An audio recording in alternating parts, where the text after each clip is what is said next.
హంపి దేవాలయం మరియు దానితో ముడిపడి ఉన్న ప్రదేశాల గురించి ఈ వీడియోలో తెలుసుకోబోతున్నారు.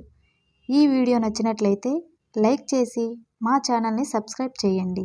ఇలాంటి మరెన్నో వీడియోలు చేయడానికి మాకు సపోర్ట్గా ఉండండి.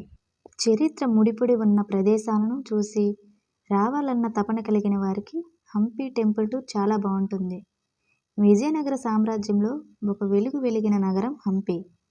14వ శతాబ్దంలో వెలిసిన విజయనగర సామ్రాజ్యానికి హంపి రాజధాని. తుంగభద్ర నది పక్కన సిరి సంపదలతో ప్రకృతి అందాలతో వెలిసిన నగరం హంపి. ఇది కర్ణాటకలో బళ్ళారి జిల్లాకు 64 కిలోమీటర్ల దూరంలో ఉంటుంది. హంపి దేవాలయం చుట్టూ రాతి కట్టడాలు ఎక్కువగా ఉంటాయి. అందువలన వేసవిలో వెళితే వేడిగా ఉంటుంది. ఇక్కడ ముఖ్యంగా చూడవలసినవి విజయ విఠల దేవాలయం. ఈ దేవాలయం చూడటానికి కనీసం 2 గంటల సేపు వరకు పడుతుంది. విశాలమైన మట్టి దారిలో నడుచుకుంటూ వెళ్ళటానికి అరగంట సమయం పట్టొచ్చు. ఈ దేవాలయంలో మహావిష్ణువుని కొలుస్తారు. ఆలయం ముందున్న రాతి రథం అప్పటి శిల్పకళా చాతుర్యానికి నిదర్శనం.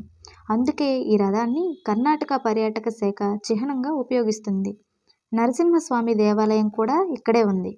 ఇది ప్రముఖ ఏకశిలా విగ్రహం. మొఘలులు దండయాత్ర సమయంలో కొంత భాగం శిథిలమైంది.